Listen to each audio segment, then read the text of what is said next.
Hey everyone, welcome back to the XLDumpling channel. Today we're diving into the latest community feedback and developer updates for XDefiant. There's a lot to cover, from hot topics like SBMM and netcode issues to exciting new content coming to the game. Let's jump right in. First up, let's talk about the controversy surrounding skill-based matchmaking, or SBMM as most people call it. Interestingly, while players have been asking for skill-based matchmaking to be removed for years, oddly enough, there's players that are complaining about it not being in XDefiant. Personally, I believe skill-based matchmaking should only be for ranked playlists. In casual playlists, it negates the casual experience by making every match feel like it's a competitive grind, and it really just shouldn't be like that. Sometimes people just want to come home and just relax and play the game and not have to feel like they're playing for an E-League. Another big topic is the netcode. Players that are experiencing deaths even when they're behind walls, which is a major frustration, including myself. While it's not a deal breaker, it does impact the enjoyment of the game a little bit, but Ubisoft needs to address this to ensure a smoother gameplay. Hit registration is also a significant issue. Shots not registering on targets can be incredibly frustrating. The good news is that Ubisoft is aware of this and is currently working on a fix. It's a relief to know that this problem has been acknowledged and is being addressed by the developers, which is a rare occasion. Now let's move on to the more exciting updates and additions coming to XDefiant. Ubisoft has a lot in store for us. One of the first things that's going to be coming is a prestige mode, which is a highly anticipated feature that many players have been looking forward to keep longevity to the game. Double XP tokens will only count while in a game, which allows people to be able to get the most out of their XP boosts. New modes including Search and Destroy, Capture the Flag, Juggernaut, Infection, and Team Elimination. These new modes will add variety to keep the gameplay fresh.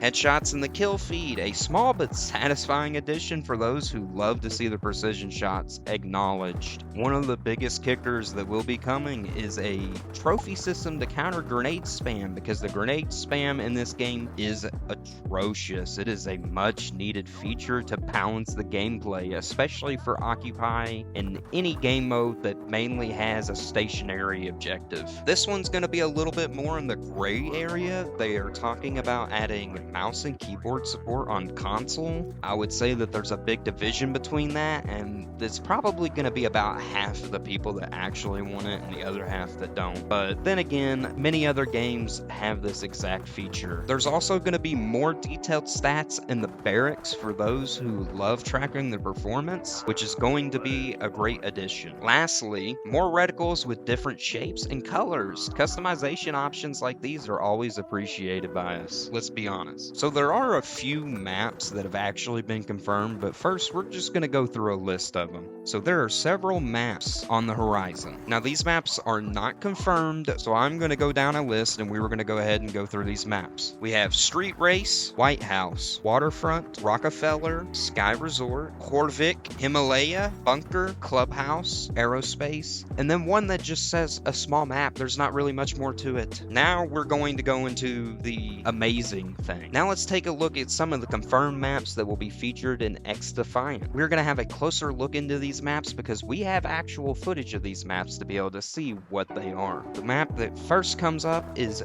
Signal. The second map that comes up is Waterfront. The third map that comes up is Bunker. And lastly, the other confirmed map with footage is Daytona. There is also going to be new mastery camos. For those who love customization, multiple mastery camos are coming. That list includes Bronze, Silver, Gold, Pristine, Platinum, and Aura. These camos will allow players to showcase their skills and achievements and style. And that's what we're talking about. We want something to be able to work towards. Now we're going to circle back to the game modes that I previously had addressed. So there's going to be several new and old game modes that will be added. Search and Destroy, Capture the Flag, Team Deathmatch, Team Knockout, Juggernaut, Infection, and Team Elimination. These are all new. The old game modes that will be coming back will be Ringleader and Supply Run. These modes will provide a variety of gameplay experiences and keep players engaged. We also have new factions joining the game. The upcoming factions will be Siege GSG 9, The Crew, Highwaymen from Far Cry New Dawn, Assassin's Creed, Watch Dogs, Watch Dogs 2, Division 1, Division 2, Splinter Cell,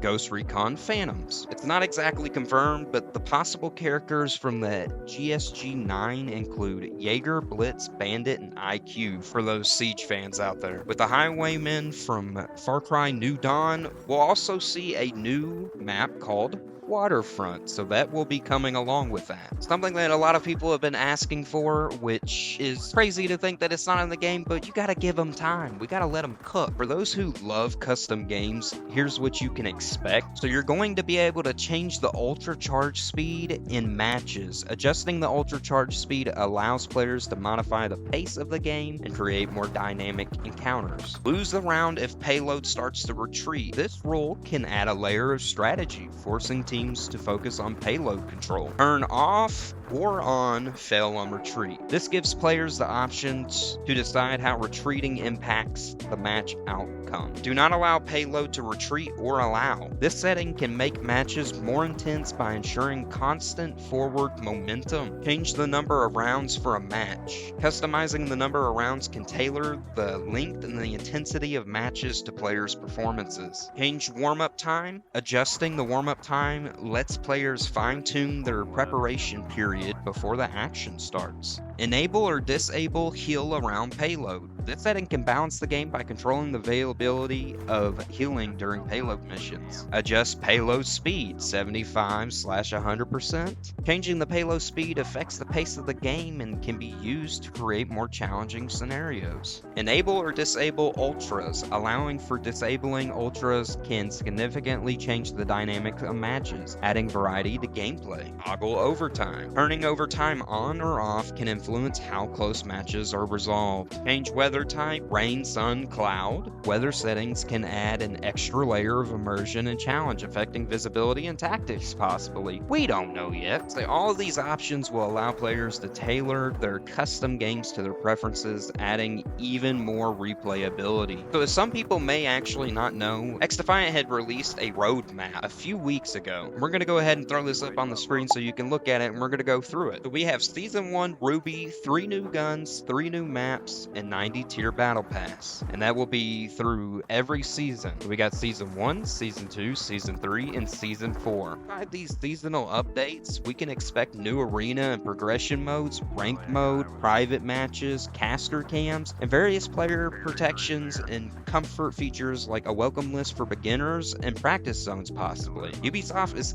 clearly committed to keeping the game fresh and engaging throughout the year. Personally, I'm impressed with how Ubisoft is handling the community feedback. The upcoming changes shows their commitment to improving the game and addressing player concerns. I'm really excited to see how these updates will enhance the gameplay experience. If Ubisoft continues to listen to the community and make thoughtful adjustments, XDefiant could become, once again, a standout title in the shooter genre. We may see it come to competitive sports possibly. But to wrap it up, that's it for today's update on XDefiant. What do you think about the recent changes and community feedback? Let me know in the comments below. Thanks for watching, and don't forget to like and subscribe for more gaming content. I love you guys. Bye.